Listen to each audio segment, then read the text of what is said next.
नमस्कार. प्रमिलाच रेसिपीमध्ये तुमचं सर्वांचं खूप खूप खूप स्वागत.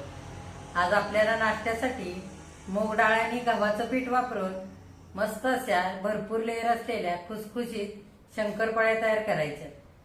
तर आता ह्या शंकरपाळ्या तयार करण्यासाठी काय काय साहित्य लागणार आहे आणि त्या कशा तयार करायच्या हे बघण्यासाठी लगेचच किचनमध्ये जाऊयात. त्याआधी जे कोणी माझ्या रेसिपीज नव्याने बघत आहेत त्यांनी माझ्या चॅनेलला जरूर सबस्क्राईब सुद्धा करायचं आहे आणि कमेंट करायला अजिबात विसरायचं नाही. तर आता वेळ न घालवता आपण आपल्या रेसिपीला लगेचच सुरुवात करूया. आता आपल्याला नाश्त्यासाठी मस्त अशा कुरकुरीत शंकरपाळ्या तयार करायच्यात. ह्या शंकरपाळ्या शक्यतो मैदा वापरून केल्या जातात, पण आज आपण मैद्याच्या जागी गव्हाचं पीठ वापरणार आहोत.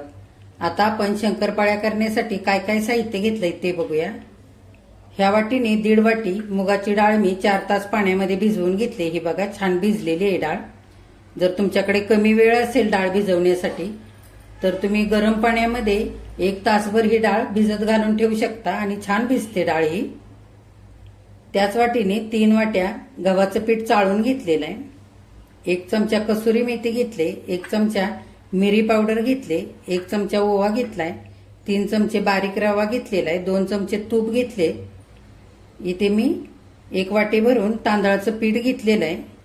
इथे चिली फ्लेक्स 1 चमचाभर घेतलेला आहे, पाव चमचा हळद घेतले आणि चवीनुसार मीठ घेतलेलं आहे. तर ह्या शंकरपाळीसाठी सारं साहित्य आपण घरातलंच घेतलेलं आहे आणि ही पटकन होते करून आणि गव्हाचं पीठ वापरल्यामुळे पौष्टिक सुद्धा होते. तर आता आपण आधी डाळ निथळून घेऊन डाळ वाटून घेऊया. हे बघा मुगाची डाळ मी आता निथळून घेतलेली आहे. आपण मिक्सरच्या भांड्यामध्ये थोडी थोडी घेऊया. ही डाळ बारीक वाटून घ्यायची. एक साधारण चमच्याभरच पाणी घालायचं, खूप नाही पाणी घालून आपल्याला ही डाळ पातळ नाही करायची. आता ही डाळ वाटलेली जर पातळ झाली तर गव्हाचं पीठ सुद्धा आपल्याला जास्त लागू शकतं. त्याच्यासाठी आधीच कमी कमी पाणी घालूनच ही डाळ बारीक करून घ्यायची. हे बघा अशी बारीक मुगाची डाळ मी चमच्याभर पाणी घालून वाटून घेतलेली आहे. आता ही काढून घेऊया आणि उरलेली डाळ अशीच वाटून घेऊया. हे बघा अशी मुगाची डाळ बारीक वाटून झालेली आहे सगळी. आता प्रत्येक वेळेला 1 चमचा इतकंच पाणी मी घातलेलं आहे ही डाळ वाटताना, फार पातळ नाही केलेलं. बघा आता आपण ह्याच्यामध्ये चिली फ्लेक्स चमचाभर घेतले ते घालूया. तुम्ही लाल तिखट पण वापरू शकता. काळी मिरी घालूया चमच्याभर घेतलेली. ह्याच्याने शंकरपाळीला छान चटपटीत अशी चव येते. आता हातावरती चोळून ओवा घालूया.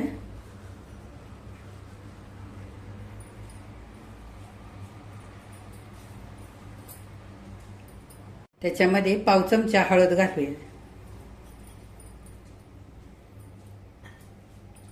आता त्याच्यातच कसुरी मेथी घालूया. मी हातावरती चोळून घेतली ही थोडीशी. त्याच्यातच 3 चमचे घेतलेला रवा घालूया आणि चवीनुसार मीठ घालूया थोडंसं. हे बघा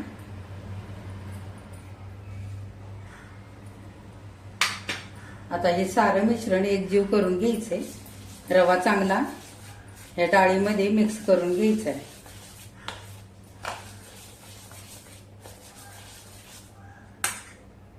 आता सगळं मिश्रण एकजीव करून घेतलेलं आहे. आता रवा मुरण्यासाठी आपण 5 मिनिटं असंच झाकून ठेवूया. आपलं मूग डाळीचं मिश्रण मुरतंय तोपर्यंत आपण साठा करून घेऊया. इथे 2 चमचे तूप घेतले, त्याच्यामध्ये 2 चमचे तांदळाचं पीठ घालूया आणि चांगलं आपल्याला एकजीव करून घ्यायचे. तुम्ही ह्या जागी कॉर्नफ्लॉवर पण वापरू शकता किंवा थोडासा मैदा सुद्धा वापरू शकता. हे बघा तूप आणि तांदळाचं पीठ छान मिक्स करून साठा तयार झालेला आहे. आता बाजूला ठेवूया आणि शंकरपाळीसाठी पीठ मळून घेऊया. हे बघा 5 मिनिटं झालेले आहेत. छान रवा मुरलेला आहे. आता आपण हे सगळं मिश्रण परातीमध्ये घेऊया. हे बघा सगळं मिश्रण मी परातीमध्ये काढून घेतलेलं आहे. आता आपण थोडं थोडं करून गव्हाचं पीठ घेऊया. ह्या मिश्रणामध्ये जितकं गव्हाचं पीठ मावेल ना तितकंच आपल्याला घ्यायचंय. बिना पाणी घालताच हे पीठ आपल्याला मळून घ्यायचंय.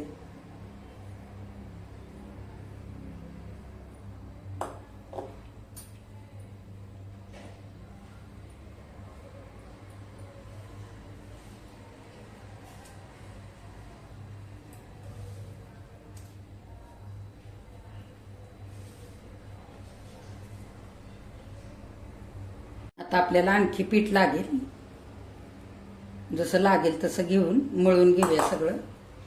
हे पीठ चांगलं घट्टच मळून घ्यायचंय. हे बघा, आता सगळं पीठ आपलं मळून झालेलं आहे. फार सैल पण नाही केलेलं पीठ आणि फार घट्ट पण नाही. आपण जसं पुरी करण्यासाठी पीठ मळून घेतो ना, अगदी तसं मळलेलं आहे. आणि गव्हाचं पीठ साधारण पाववाटी भरून इतकं राहिलेलं आहे. हे आता आपण लाटण्यासाठी बाजूला ठेवूया आणि अर्धा चमचा तेल घालूया आणि चांगलं पिठाला चोळून घेऊया. आता आपल्याला ह्याच्या लगेचच शंकरपाळ्या करायला घ्यायच्या. आता आपण छोटे छोटे गोळे करून घेऊया पिठाचे. हे बघा,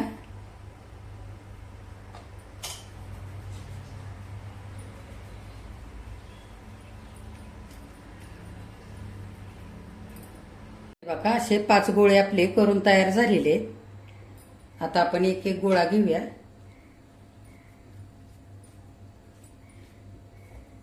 आणि ह्या उरलेल्या पिठामध्ये चांगला घोळवून घ्यायचा आहे आणि चपातीसारखंच आपल्याला लाटून घ्यायचं आहे.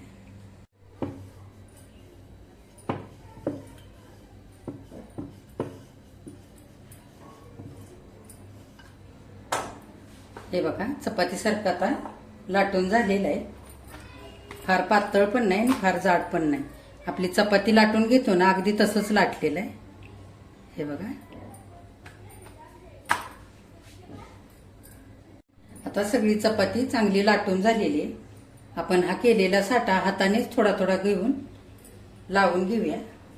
हे बघा, आता लाटलेल्या चपातीला हलक्या हाताने मी साठा लावून घेतलेला आहे.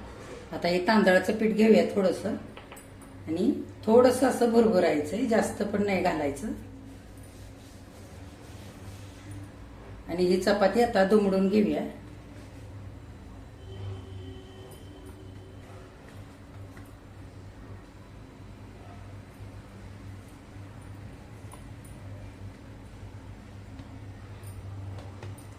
आणि पुन्हा पिठामध्ये थोडीशी अशी घोळवून आता लाटून घेऊया.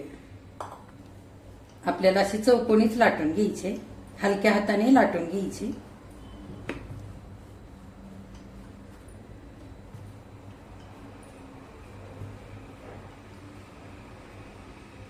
बघा, असं मी चौकोनी परत लाटून घेतलेला आहे. आता पुन्हा थोडासा हा केलेला साठा लावून घेऊया.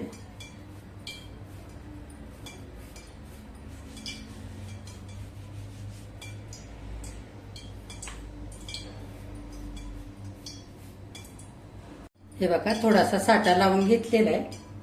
आता थोडंसं आपण तांदळाचं पीठ पुन्हा एकदा टाकून घेऊया. आता आपण ही चौकोनी केलेली चपाती दुमडून घेऊया.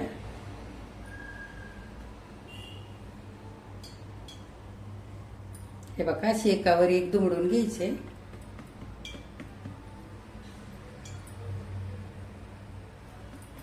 आणि वरून हलक्या हाताने आता लाटून घ्यायचे. हे बघा, हलक्या हाताने वरून आता लाटून घेतलेलं आहे. आपण आता ह्याचे लांब लांब असे तुकडे करून घेऊया. तुम्हाला किती लहान मोठे पाहिजेत तसे असे तुकडे करून घ्यायचे. हे बघा, असे लांब आकाराचे तुकडे मी शंकरपाळीचे कापून घेतलेले. तुमच्या आवडीप्रमाणे तुम्ही लहान मोठे हे कापू शकता. आता आणखी एक चपाती लाटून असेच आपण शंकरपाळ्याचे लांब लांब तुकडे करून घेऊया. हे बघा, मी आधीच शंकरपाळ्या तळण्यासाठी तेल गरम करून घेतलेलं आहे. तेल चांगलं गरम झालेलं आहे. गॅस आपण मध्यम करूया आणि शंकरपाळ्या घालूया तेलामध्ये.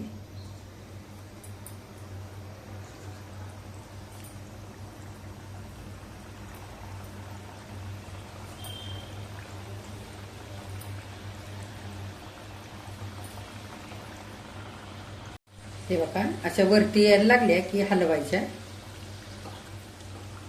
अशा उलट्या पलट्या करून घ्यायच्या आणि दोन्ही साईडनी छान अशा सोनेरी रंगावरती तळून घ्यायच्या. बारीक गॅसवरतीच तळायच्या, म्हणजे छान आतपर्यंत या शंकरपाळ्या तळल्या जातील.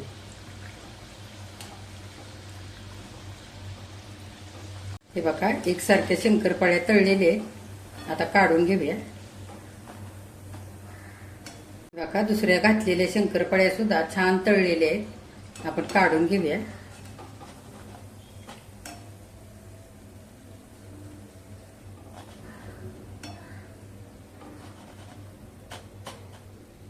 हे बघा किती मस्त लेयर आलेले आहेत.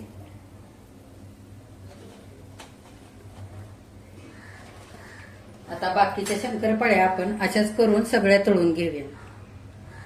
हे बघा सगळ्या शंकरपाळ्या आता तळून तयार झालेले आहेत. लेयर पण किती छान आलेले आहेत. मस्त खुसखुशीत झालेले आहेत. ह्या शंकरपाळ्या करताना आपण छान एक गोळा चपातीसारखा लाटून घेतला आणि त्याला साठा लावून घेतला आणि वरून थोडंसं तांदळाचं पीठ भुरभुरून घेतलं आणि हलक्या हाताने लाटून घेतलं. त्याच्यामुळे मस्त असे लेयर आलेले आहेत. हे बघा आणि छान खुसखुशीत सुद्धा झालेले आहेत. हे बघा अगदी मस्त अशा झालेले आहेत. हे बघा आता आपण ह्या शंकरपाळ्या एका प्लेटमध्ये काढून घेऊया. हे बघा मूग डाळ आणि गव्हाच्या पिठाच्या शंकरपाळ्या करून तयार झालेले आहेत. किती मस्त झाले आहेत बघा. लेयर सुद्धा किती छान आलेले आहेत आणि खायला ह्या मस्त चटपटीत आणि खुसखुशीत लागतात. तर अशा नाश्त्यासाठी तुम्ही पण शंकरपाळ्या तयार करा. माझ्या चॅनेलला लाईक शेअर आणि सबस्क्राईब जरूर करा आणि कमेंट करायला अजिबात विसरू नका.